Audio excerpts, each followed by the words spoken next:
नमस्कार विद्यार्थी मित्रांनो, सध्या महाराष्ट्रामध्ये एक राजकीय वादळ सुरू झालेलं आहे. ते म्हणजे शिवसेना उद्धव बाळासाहेब ठाकरे या पक्षाच्या 6 खासदारांनी बंडखोरी केलेली आहे आणि हे बंडखोर खासदार एकनाथ शिंदे यांच्या शिवसेना पक्षात विलीन होतात का, की स्वतंत्र गट स्थापन करतात, हे आगामी कालखंडात आपल्याला लक्षात येऊ शकेल.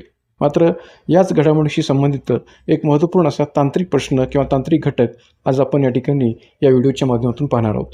तो घटक म्हणजे व्हीप आणि पक्षांतरबंदी कायदा यांचा एकमेकाशी असणारा संबंध. बहुतांश विद्यार्थ्यांना व्हीप म्हणजे काय आणि व्हीपचा पक्षांतरबंदी कायद्याशी असणारा संबंध कसा आहे हे माहिती असतंच असं नाही आहे. मात्र या व्हिडिओच्या माध्यमातून आपण व्हीप म्हणजे काय आणि त्याचा पक्षांतरबंदी कायद्याशी असणारा संबंध उलगडणार आहोत. तर यामध्ये पहिल्यांदा आपण हे लक्षात घेऊया की व्हीप म्हणजे काय, व्हीपचा नेमका अर्थ काय होतो. तर व्हीप म्हणजे काय हे स्पष्ट करत असताना आपल्याला पहिल्यांदा हे लक्षात घेतलं पाहिजे की राजकीय आणि संसदीय कामकाजात व्हीप किंवा मराठीत ज्याला आपण प्रतोद म्हटलं जातं त्याचे 2 मुख्य अर्थ होतात. मी काय म्हणतोय की राजकीय आणि संसदीय कामकाजात व्हीप किंवा मराठीत ज्याला आपण प्रतोद म्हणतो याचे 2 मुख्य अर्थ होतात. पहिला म्हणजे व्यक्ती किंवा पदाधिकारी या अर्थाने जर त्याचा अर्थ काढायचा झाला तर या पद्धतीने काढता येईल की प्रत्येक राजकीय पक्ष, मग तो सत्ताधारी पक्ष असू द्या, अदरवाईज विरोधी पक्ष असू द्या, संसदेत किंवा राज्य विधिमंडळात आपला एक प्रतिनिधी नेमतो. या प्रतिनिधीला व्हीप किंवा प्रतोद म्हणतात. पक्षाच्या सदस्यांमध्ये म्हणजे सत्ताधारी पक्ष असो किंवा विरोधी पक्ष असो, त्या पक्षाच्या सदस्यांमध्ये, मग ते सदस्य खासदार असोत अथवा आमदार असोत, यांच्यामध्ये शिस्त राखणे, त्यांच्यात समन्वय साधणे आणि पक्षाची भूमिका त्यांच्यापर्यंत पोहोचवणे ही या प्रतोदचं मुख्य काम असतं किंवा या व्हीपचं मुख्य काम असतं. दुसऱ्या अर्थाने व्हीपचा जर अर्थ काढायचा झाला तर आपलं असं काढता येऊ शकेल की आदेश या अर्थाने सुद्धा या ठिकाणी या व्हीपचा अर्थ जो काय तो आपल्याला काढता येऊ शकेल. जसं की या व्हीप नावाच्या पदाधिकाऱ्याने किंवा व्यक्तीने आपल्या पक्षाच्या सदस्यांना सभागृहात हजर राहण्यासाठी किंवा एखाद्या विशिष्ट विधेयकावर पक्षाच्या धोरणानुसारच मतदान करण्यासाठी काढलेला लेखी आदेश असेल तर त्या आदेशाला सुद्धा व्हीप म्हटलं जाऊ शकतं. त्यामुळे व्हीप म्हणजे काय हे पाहत असताना व्हीपचा अर्थ जो आहे तो 2 अर्थाने घेतला जातो. एक म्हणजे व्हीपचा अर्थ व्यक्ती किंवा पदाधिकारी याही अर्थाने काढला जातो आणि दुसरा म्हणजे आदेश या अर्थाने सुद्धा काढला जातो. त्यामुळे व्हीप म्हणजे काय हे थोडक्यात आपल्याला समजलं असेल. आता या व्हीपचे नेमके किती प्रकार पडतात, तर व्हीपचे साधारणपणे 3 प्रकार पडतात की ज्यामध्ये या प्रकारांचा उल्लेख करता येऊ शकेल. पहिला प्रकार आहे एका ओळीचा व्हीप, 1 लाईन व्हीप असं त्याला म्हटलं जातं. एका ओळीचा व्हीप सदस्यांना केवळ आगामी मतदानाबद्दल माहिती देण्यासाठी अशा प्रकारचा व्हीप काढला जातो. एका ओळीचा व्हीप जो आहे तो सदस्यांना केवळ आगामी मतदानाबद्दल माहिती देण्यासाठी काढला जातो. यामध्ये सदस्यांना पक्ष धोरणाशी बांधील न राहता मतदान करण्याचं स्वातंत्र्य असतं. या एका ओळीच्या व्हीपमध्ये सदस्यांना, मग ते खासदार असोत अथवा आमदार असोत, पक्ष धोरणाशी बांधील न राहता मतदान करण्याचे स्वातंत्र्य असते. दुसरा जो प्रकार आहे तो म्हणजे 2 ओळीचा व्हीप, ज्याला 2 लाईन व्हीप असं म्हटलेलं आहे. तर 2 ओळीच्या व्हीपचा जर विचार करायचा झाला तर त्यामध्ये मतदानाच्या वेळी सदस्यांनी सभागृहात उपस्थित राहणे अनिवार्य करण्यासाठी हा व्हीप काढला जातो. 2 ओळीचा व्हीप याचा अर्थ कसा घेतलेला आहे की मतदानाच्या वेळी सदस्यांनी सभागृहात उपस्थित राहणे अनिवार्य करण्यासाठी हा व्हीप काढला जातो. आणि तिसरा जो प्रकार आहे ज्याला 3 ओळीचा व्हीप किंवा 3 लाईन व्हीप म्हटलं जातं, तो काय असतो, तर हा जो व्हीप आहे 3 ओळीचा व्हीप ज्याला म्हटलं जातं तो सर्वात कडक आदेश असतो. आता पहा की आपण व्हीपचा अर्थ पाहत असताना काय म्हटलेलं आहे की व्यक्ती किंवा पदाधिकाऱ्याच्या माध्यमातून काढलेला गेला आदेश. तर इथंही आदेश या शब्दाचाच अर्थ विचारात घेतलेला आहे की 3 ओळीचा व्हीप म्हणजे सर्वात कडक आदेश की ज्यात अत्यंत महत्त्वाच्या विधेयकांवर किंवा अविश्वास ठरावाच्या वेळी अशा प्रकारचा 3 ओळीचा व्हीप काढला जातो. अत्यंत महत्त्वाच्या विधेयकांवर किंवा अविश्वास ठरावाच्या वेळी हा जो काही 3 ओळीचा व्हीप आहे तो काढला जातो. यामध्ये सदस्यांना सभागृहात उपस्थित राहून पक्षाने सांगितलेल्या बाजूनेच मतदान करणे बंधनकारक असते. या 3 ओळीच्या व्हीपमध्ये हे बंधन आहे की संबंधित सदस्याने सभागृहात उपस्थित राहून पक्षाने सांगितलेल्या बाजूनेच मतदान करणं हे बंधनकारक असतं. त्यामुळे व्हीपचे हे जे काही 3 प्रकार आहेत, 1 ओळीचा व्हीप, 2 ओळीचा व्हीप आणि 3 ओळीचा व्हीप, याचा नेमका कसा अर्थ विचार घेतला जातो हे थोडक्यात आपल्याला या पद्धतीने सांगता येईल. तिसरी गोष्ट म्हणजे आपल्याला ही सांगता येईल की व्हीपचे जर उल्लंघन जर केलं गेलं तर काय होतं. म्हणजे एखाद्या खासदाराकडून किंवा एखाद्या आमदाराकडून व्हीपचं उल्लंघन जर झालेलं असेल तर उल्लंघन केल्यास नेमकं काय होतं. जर का एखाद्या खासदार किंवा आमदाराने पक्षाच्या 3 ओळीच्या व्हीपचे उल्लंघन केले कारण की सर्वात कडक आदेश जो आहे तो तिसऱ्या प्रकारामध्ये आहे की एखाद्या खासदार किंवा आमदाराने पक्षाच्या 3 ओळीच्या व्हीपचे उल्लंघन केले, म्हणजेच पक्षाच्या आदेशाविरुद्ध मतदान केले किंवा जाणीवपूर्वक गैरहजर राहण्याचा प्रकार केला. पक्षाच्या आदेशाविरुद्ध मतदान केलं किंवा जाणीवपूर्वक गैरहजर राहण्याचा प्रकार केला तर संबंधित सदस्याला पक्षांतर बंदी कायद्याअंतर्गत अँटी डिफेक्शन लॉ, की जो भारतीय राज्यघटनेच्या 10व्या परिशिष्टात नमूद आहे, तर अशा या पक्षांतर बंदी कायद्याअंतर्गत अपात्र ठरवलं जाऊ शकतं. केव्हा? जर का एखाद्या खासदार किंवा आमदारांनी 3 ओळीच्या व्हीपचं उल्लंघन केलं असेल, किंवा पक्षाच्या आदेशाविरुद्ध मतदान केलं असेल किंवा जाणीवपूर्वक जो तो गैरहजर राहिला असेल, तर त्याला पक्षांतर बंदी कायद्याअंतर्गत घटनेच्या 10व्या पृष्ठानुसार अपात्र ठरवलं जाऊ शकतं. पक्षाने 15 दिवसांच्या आत त्या सदस्याला माफ न केल्यास, म्हणजे त्या राजकीय पक्षाने 15 दिवसांच्या आत त्या सदस्याला माफ न केल्यास त्या सभागृहाचे सदस्यत्व, त्याची खासदारकी असो अथवा आमदारकी असो, ती रद्द होऊ शकते. जर का पक्षाने संबंधित सदस्याला 15 दिवसांच्या आत माफ केलं नसेल तर संबंधित सदस्याची जी काही खासदारकी किंवा आमदारकी आहे ती रद्द होऊ शकते. म्हणजे व्हीपचं उल्लंघन केल्यास नेमकं काय होऊ शकतं किंवा काय होतं याचा संदर्भ या पद्धतीने सांगता येईल. पण या व्हीपसाठी एक महत्त्वाचा अपवाद पण सांगता येतो. या व्हीपसाठी एक महत्त्वाचा अपवाद कोणता आहे? तर राष्ट्रपती उपराष्ट्रपती पदाच्या निवडणुकीमध्ये, राष्ट्रपती पदाची निवडणूक असो अथवा उपराष्ट्रपती पदाची निवडणूक असो, या दोन्ही पदांच्या निवडणुकीत राजकीय पक्ष आपल्या सदस्यांना व्हीप किंवा आदेश काढू शकत नाहीत. या दोन्ही पदांच्या निवडणुकीमध्ये कोणताही राजकीय पक्ष आपल्या सदस्यांना व्हीप काढू शकत नाहीत. या निवडणुकांमध्ये सदस्यांना आपल्या सत्सविवेक बुद्धीनुसार मतदानाचा अधिकार असतो. हे आपण लक्षात ठेवण्याची गरज आहे. म्हणजे आपल्याला परीक्षेमध्ये असाही प्रश्न जर विचारला गेला की राजकीय पक्षाकडून काढल्या जाणाऱ्या व्हीपला कोणता महत्त्वाचा अपवाद सांगता येऊ शकेल, तर हे 2 अपवाद सांगता येऊ शकतील की राष्ट्रपती पदाच्या निवडणुकीमध्ये किंवा उपराष्ट्रपती पदाच्या निवडणुकीमध्ये राजकीय पक्षांना आपल्या सदस्यांना व्हीप काढता येऊ शकत नाही आणि या निवडणुकामध्ये सदस्यांना आपल्या सत्सविवेक बुद्धीनुसार मतदान करण्याचा अधिकार असतो, स्वातंत्र्य असतं. त्यामुळे हा अपवादसुद्धा आपण चांगल्या पद्धतीने लक्षात ठेवा. आता जेव्हा आपण महाराष्ट्रातल्या प्रकरणाकडे येतो, महाराष्ट्रातल्या सध्याच्या या घडामोडीकडे येतो, तेव्हा आपल्याला या व्हीपचा या शिवसेना उद्धव बाळासाहेब ठाकरे गटाच्या खासदारांच्या कथित बंडखोरीशी तर संबंध कसा लावता येईल? या व्हीप या तांत्रिक गोष्टीचा सध्याच्या महाराष्ट्रातल्या या शिवसेना उद्धव बाळासाहेब ठाकरेच्या खासदारांच्या कथित बंडखोरीच्या संदर्भात व्हीपचा संबंध कसा लावता येईल? तर या ठिकाणी आपण लक्षात घ्या की सध्या म्हणजेच जून 2026मध्ये शिवसेना उद्धव बाळासाहेब ठाकरे पक्षात जी नव्याने फूट पडत असल्याची परिस्थिती निर्माण झालेली आहे, त्याचा जर विचार केला तर ऑब्व्हियसली या ठिकाणी या पक्षाकडून व्हीप काढला गेला.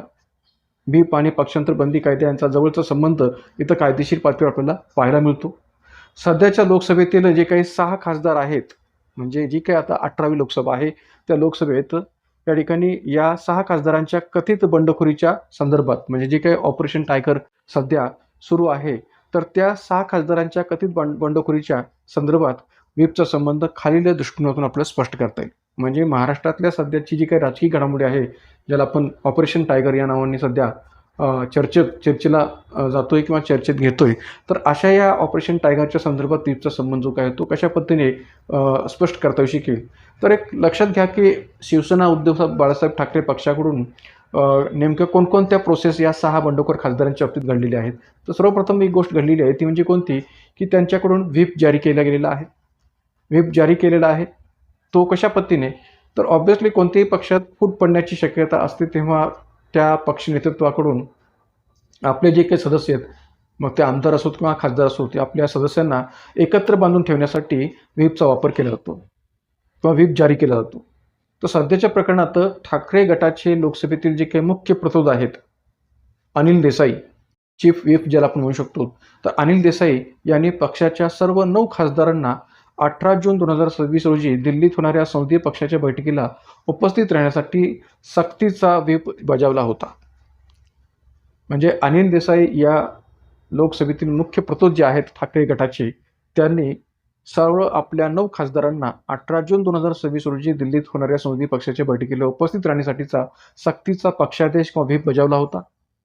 पण या 9 खासदारांपैकी 6 खासदारांनी या व्हीपचं उल्लंघन केलेलं होतं.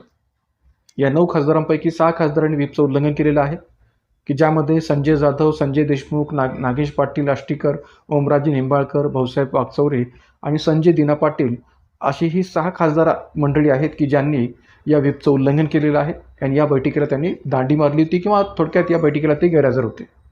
संसदीय नियमानुसार बैठकीला किंवा सभागृहात उपस्थित राहण्याच्या पक्षाच्या अधिकृत आदेशाकडे पाठ फिरवणे हे थेट व्हीपचे उल्लंघन मानले जाते.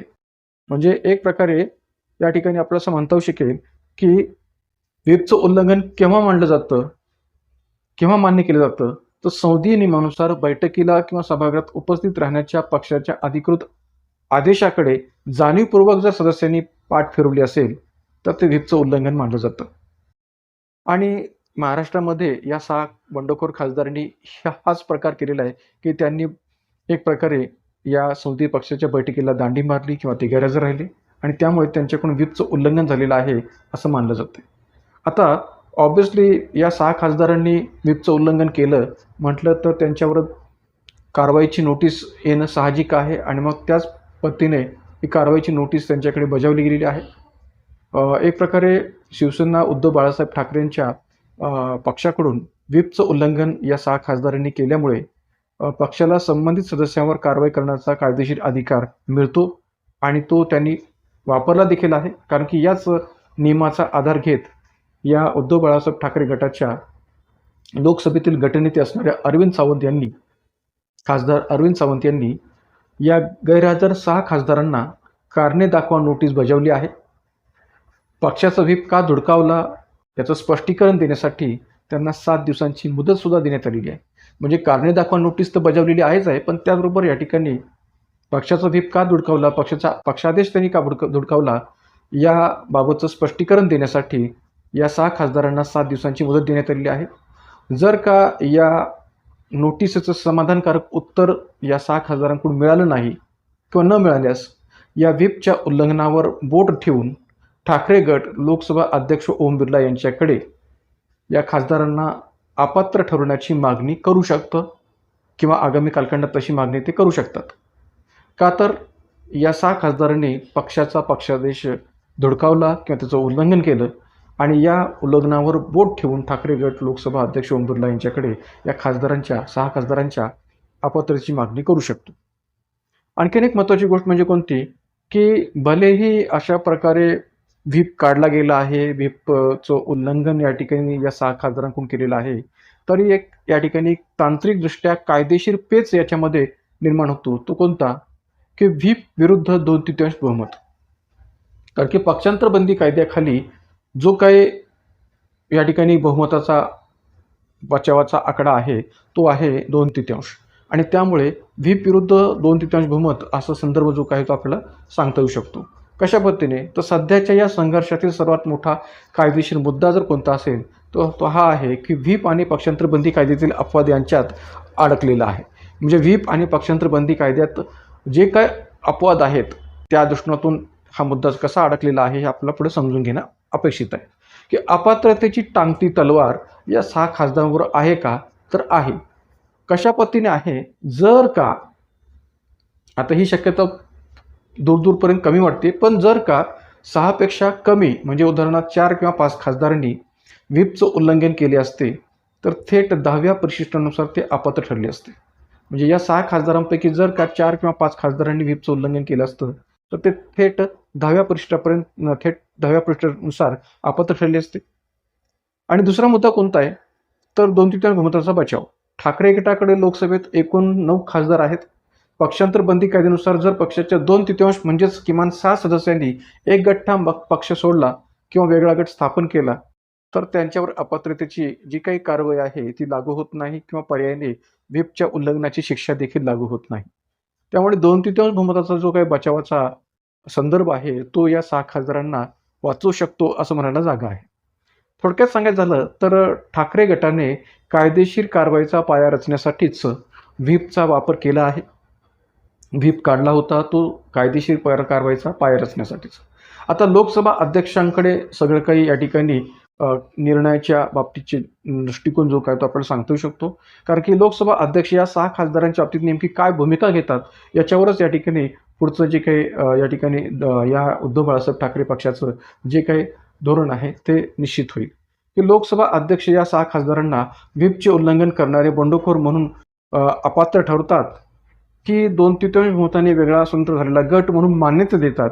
यावरच या संबंध प्रकरणाचा किंवा खासदारांच्या सदस्यत्वाचा निकाल जो काय आहे तो अवलंबून आहे असं म्हणायला काही हरकत नाही. कारण की हा संपूर्ण प्रश्न जो काय आहे तो तांत्रिक आहे, कायदेशीर आहे आणि त्यामुळे इथं सर्वात महत्त्वाची भूमिका जर कोणती असेल तर ती लोकसभा अध्यक्षांची आहे. इथं लोकसभा अध्यक्ष ओम बिर्ला हे स्वतंत्र गट म्हणून या 2/3 बहुमताच्या नियमानुसार या 6 खासदारांच्या गटाला स्वतंत्र गट म्हणून मान्यता देतात का व्हीपचं उल्लंघन केलं म्हणून बंडखोर म्हणून त्यांना अपात्र ठरवतात, हे आगामी कालखंडात आपल्याला पाहावं लागेल. तर मित्रांनो, व्हीप म्हणजे काय आणि व्हीपचा पक्षांतरबंदी कायदेशी असणारा संबंध या दृष्टिकोनातून हा संबंध जो काही उलगडा आहे तो मी केलेला आहे, की जेणेकरून व्हीपचा हा तांत्रिक मुद्दा किंवा पक्षांतरबंदी कायदेशी असणारा त्याचा संबंध नेमका कसा आहे हे आपल्याला सोप्या साध्या भाषेत समजून सांगता येऊ शकेल. तर अशाच प्रकारच्या नवनवीन माहितीसाठी आपल्या यूट्यूब चॅनलला अधिकाधिक पद्धतीने सबस्क्राईब करा, लाईक करा, शेअर करा. आजच्या या व्हिडिओमध्ये आपण इथं थांबूयात. धन्यवाद.